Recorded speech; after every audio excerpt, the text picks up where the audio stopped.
บางปอนในเลยนองพนมกีรมตีนี้ให้คือเจียทานซัวกีรมหรือกะหาจะหาทาสมดเชอหรือก็สมดกบกบางปอนดำบอลนี้บาสันจีมาจำเป็นเพียงรวยเป็นคือเรียนจอดพลังมันแตนให้ยังมือแล้วติดเทียบคือเจียระบายนุ่มแต่งบ่าจามันแตนสำหรับไหลนี่ให้บางปอนมีนพิจิตรจอมาจราเหมือนเต้นในตีตังนี่คือจิตยังมวยได้กระทานละอเหมือนเต้นสำหรับดำบอลติสจอกี่ยมบ่ยืมจัง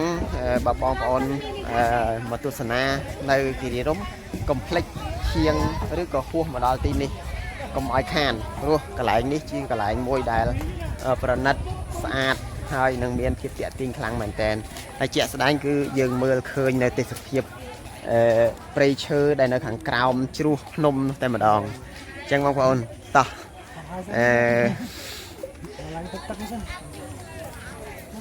โดยเตี้ยสนะเอาสบายพนักจิมวยในวิดีโอมวยนี่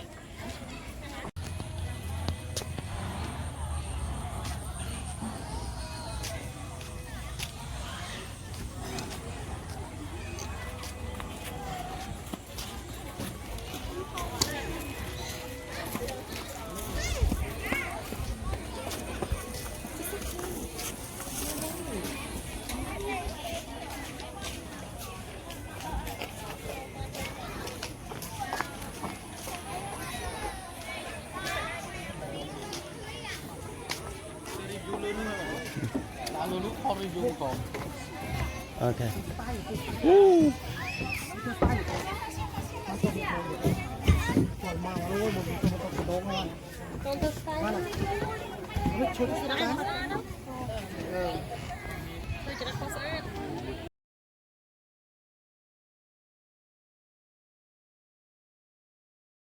ตามจะตาđi tới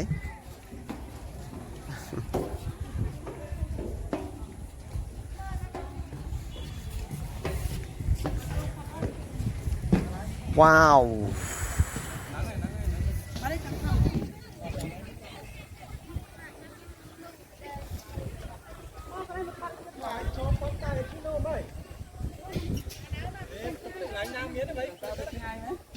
cho nó chân vào đây cả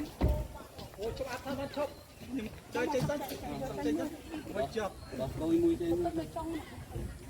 chụp tự nào trong ổn trong rồi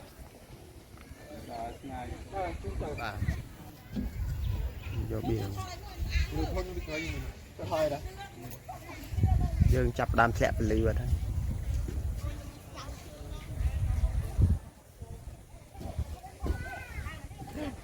thời nhau đâu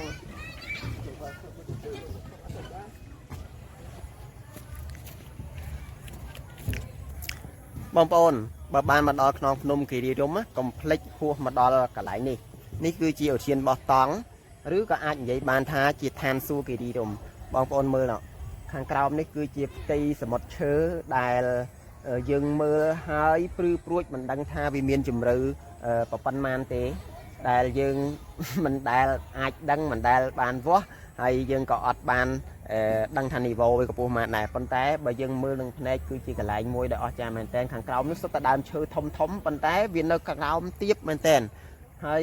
ភ្នំព័ទ្ធជុំវិញទាំងអស់បងប្អូនបើសិនជាមកនៅរដូវភ្លៀងគឺក៏រដូវត្រជាក់វិញខ្ញុំជឿថាទីនេះគឺនឹងជាសមុទ្រពពកអញ្ចឹងបងប្អូនជា top view ជា view ដែលល្អបំផុតហើយគឺជាកន្លែងមួយដែលខ្ញុំអត់ដែលបានមកដល់ទេកន្លែងនេះជាកន្លែងទី1ហើយដែលខ្ញុំបានមកដល់ហើយឃើញទស្សនភាពដ៏ស្រស់ស្អាតបែបនេះអាចនិយាយបានថាជាកន្លែងមានតែមួយទេនៅកម្ពុជាយើងក៏ថាបានព្រោះมันងាយនឹងមានកន្លែងណាមួយដែលអាចឲ្យបងប្អូនឈរថតរូបហើយផ្ដិតភ្ជាប់ជាមួយនឹងទស្សនភាពដ៏ស្រស់ស្អាតបែបនេះទេបងប្អូនមើលណាបើអញ្ចឹងបើសិនជាបងប្អូនបានមកលេងគិរីរម្យកុំភ្លេចហួសមកដល់ទីនេះគេហៅថាឧទ្យានបោះតង់បាននៅតំបន់នេះមានរីសតច្រើនសម្រាប់យើងបោះតង់ស្នាក់កម្សាន្តឬក៏បងប្អូនអាចស្នាក់នៅបោះតង់ឬក៏ញ៉ាំអាហារមានការលក់ដូរស្តលក់ម៉ាតអីផ្សេងច្រើនណាបងប្អូនរាប់មិនអស់ទេអញ្ចឹងអាចនិយាយបានថា មានគ្រប់បែបយ៉ាងទាំងអស់ប្រៀបដូចជាទីក្រុងនៅកណ្ដាលភ្នំមួយអញ្ចឹងតោះឥឡូវយើងទៅដើរមើលខាងក្នុងហើយបន្តិចទៀតខ្ញុំគិតថាវីដេអូនេះនឹងអាចបង្ហាញបងប្អូននៅចំណុចខ្លះបន្ថែមទៀតទាក់ទងនឹងតំបន់នេះបងប្អូនកន្លែងនេះគឺជាតំបន់ទេសចរដែលត្រូវបានរៀបចំដោយក្រុមហ៊ុនវីរៈប៊ុនធម្មណាបាទហើយមានការតុបតែងស្អាតមែនតើមានស្តលក់ទំនិញលក់ភេសជ្ជៈទឹកអំពៅក៏មានស្តង់ដារដែរបងប្អូនមែនតើទៅកន្លែងនេះគឺជាកន្លែងមួយដែលមានភាពតាក់ទាញខ្លាំងមែនតើបាទហើយនេះគឺជា countdown 2025ដែលគេធ្វើជារូបសំណាកឈើបាទហើយអញ្ចឹងមានអីច្រើនទៀតដែលបងប្អូនអាចនឹងផ្ដិតយកនៅរូបភាពបាទគឺជាអូសៀនមួយនៅលើកំពូលភ្នំតែម្ដងបងប្អូនអញ្ចឹងសម្រាប់ខ្នងភ្នំគិរីរម្យខ្ញុំគិតថាកន្លែងនេះគឺជាកន្លែងមួយដែលស្អាតដាច់គេហើយគឺតិចភ្នែកមែនតើបងប្អូនហើយជាពិសេសគឺភ្ញៀវទេសចរច្រើនខ្លាំងមែនតើតែកន្លែងនេះអាចនិយាយបានថាជាតំបន់ឧស្សាហកម្មមួយដែលបាទស្វីតខ្លាំងតែម្ដងអូភ្ញៀវពេញហាងបងប្អូនណា